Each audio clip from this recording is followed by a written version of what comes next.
All right, we will call the meeting to order for the Brookings County Commission for Monday, September 11th, 2023. Please rise for the pledge.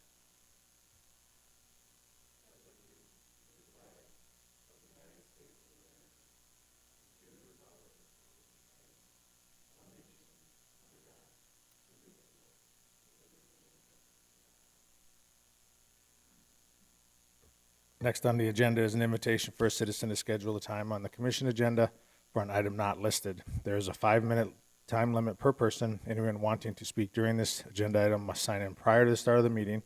No commission action will be taken during the agenda item. Any requested action may be scheduled for a future meeting date. We have 3 people signed in. First, Jeff Struy.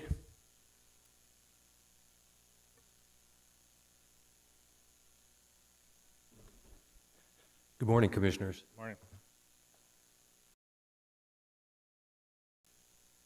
On June 16th, 2023, there was a meeting in Omaha, Nebraska at the ES&S facilities comprising senior elected officials and other elected officials from South Dakota and a handful of senior officials, including engineers, technicians, and other high-level senior managers from ES&S. A 93-page transcript has been created from the audio testimony, and the results are damning. Not just our auditor and her election staff in Brookings County, but every county in South Dakota, every county commissioners, and every public official have been manipulated, peaceably coerced, lied to, and frankly, with the transcript of this meeting, you all have been thrown under the bus. You have been sacrificed. But not just Brookings County, all 66 counties in South Dakota. This is from a senior vice president of ES&S, and I quote, ES&S's role in South Dakota is to support elections by providing safe, secure, and auditable equipment, to support that equipment through maintenance and repairs and program upgrades, and then to support you on election day or the days leading up to election day by providing people on the ground to help make sure the machines are operating properly, end quote. So I'm going to give you 7 bullet points that is a result of this meeting. You make a determination on who lied to you and when, and who threw you under the bus, and most importantly, who is covering up our election process by not fully complying with our voting process, our counting the ballots process, and our election audit process. Number 1, yes, ES&S machines create cast vote records, or CVRs. 2, the CVRs are not proprietary. This is from ES&S management themselves. 3, the CVRs do not identify a voter. Number 4, the CVRs are always 100% available. Number 5, ES&S has never said to anyone in South Dakota that the CVRs are not available. Have you been thrown under the bus yet? Because this is what we've been told we're election deniers. Number 6, the county owns the data, period. This directly contradicts the email guidance you received from them strongly suggesting you do not give out the audit logs, and if you do, to be sure to let ES&S redact it first. Number 7, no one knows why the ballot image function was shut off in South Dakota. This is not against the law, as the SOS office has been saying for years. This is ES&S's words in black and white. All of our election officials have been lying to us. Why are they lying to us? And what do they have to hide? Why do they insist on spreading falsehoods when the truth is easily found? Thank you. Thank you. Next up is Rick Weibel.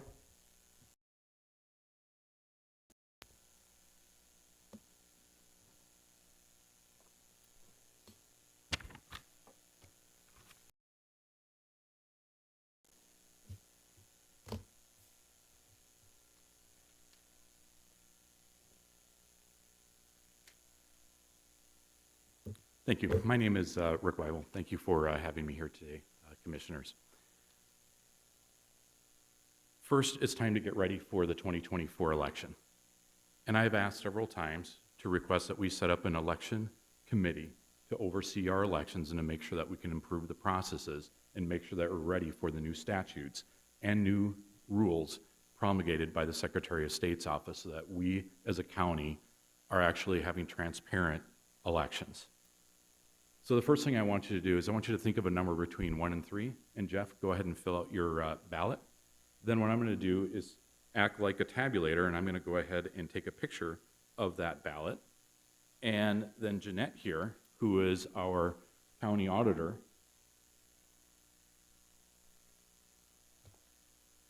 will have the ballot and secure the thumb drive. So I have the election management system here in front of me. And so what I've been asking for, and other people have been asking of the county, is the cast vote records here, which would be the ballot images, to confirm that what his ballot here is actually accurate. I have provided you evidence from Dodge County, Wisconsin, that actually indicates a problem. Down here on this ballot, you'll see a line that goes through one of the ovals. That is an absentee ballot that was mailed into the county, and unfortunately for this voter, their vote was disregarded. The evidence is on the back. This is what a cast vote record looks like, and you will see clearly that the voter indicated a vote for one candidate, and the line was counted for another candidate, and thus it was counted as an overvote, and that vote was thrown out. Unless we are actually doing proper testing to confirm that directly in the ES&S manual it says to make sure that when you are designing your ballots, to make sure that when you are mailing out ballots that you don't have folds that traverse either any of the ovals or the timing marks on the ballot, you are not actually really doing due diligence on your elections. There are thousands of these ballots across Wisconsin that impacted elections. Unfortunately, the time has passed, but luckily, this is an example from Dodge County, Wisconsin, where these ballots are publicly available on their website. I also worked very hard last year in the state of Minnesota to where now their cast vote records are now publicly available throughout the state. I'll be coming to South Dakota to be working on that. I am considered an election expert, filling out affidavits across the United States to help election officials actually understand their machines, make sure that they're properly calibrated, and the public to have oversight of their elections. By the way, what number did you guys select? I'll just tell you you're wrong. And because the way to think of that is I'm not going to show you the ballot images, the pictures, and of course, under state law, unless you sue me to challenge the election, you don't have access to the actual physical paper ballots or the thumb drives themselves. But yet the machine here, that is available. We can basically turn on the 450 and extract the cast vote records, and I've also recommended that you could have a little bit easier time of reading the thumb drive in the election management system for $8,600 to have complete transparency in the election. Why is this important? There's a case that just happened last month in Mississippi. Hinds County, Mississippi, August 8th of this year just had an election. This is what's stunning. David Archie is filing a lawsuit, county supervisor, and Cynthia Walker came forward and talked about how, yes, there were paper ballots in 26 of the precincts. The machine tapes, 26 of the 26 precincts, were missing. The media stick thumb drives, 26 of the 26 precincts, they're missing. The voter registration signature books, 20 of 26 are missing. Remember when you guys basically authorized the last election? By state law, you were supposed to see the poll books. They were never brought here. You were supposed to review them, and there are several steps. The digital imaging, the picture of every ballot, which is actually hard-coded in the DS200s and the 450s and the 850s, they were all missing. So when we have this type of a case with ES&S equipment that happened just this year, we need to ensure that complete transparency is there in our entire election system, because as we go into the 2024 election, we need real leaders to stand up now to say, transparency is the inoculation to all conspiracy theories, and we will make sure that you understand every step of the election and that we are top-notch. So if we're not even evaluating ballots like this, where there could be lines across the ovals, how can we trust the elections? Thank you.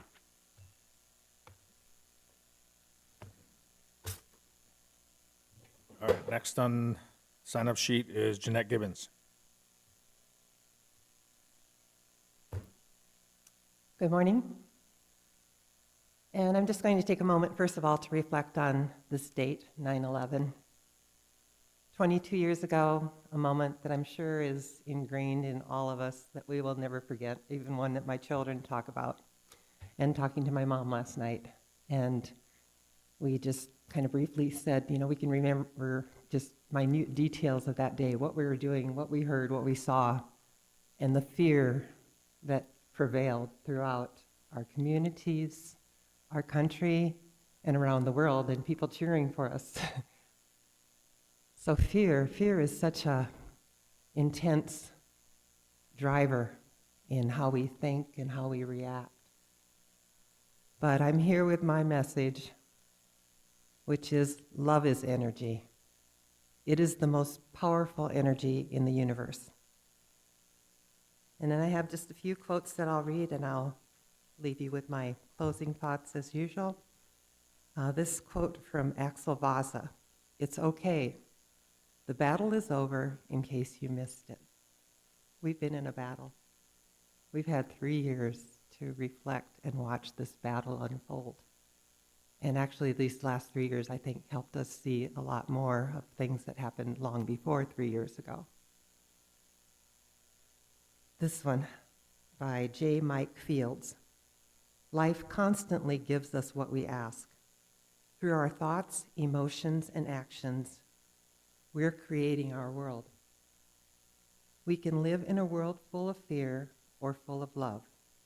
And whatever you decide, so it is." And this one, Rick and Jeff both touched on, you know, the shenanigans that have gone on with our elections, and, you know, who's behind it, who's pulling the strings, and why. This quote is from my friend in South Africa, Emil Alston: "The real enemy is the cabal, and they have lost." There's a very small group of people that were trying to rule the world. And we've had time to uncover and see that too. So I'm going to close with my final message, going back to my first message: love is energy, and it's the most powerful energy in the universe. I love you, Stacy. I love you, Ryan. I love you, Sean. I love you, Mike. I love you, Kelly. I love you, Rick. I love you, Jeff. Peggy. I love you. We win.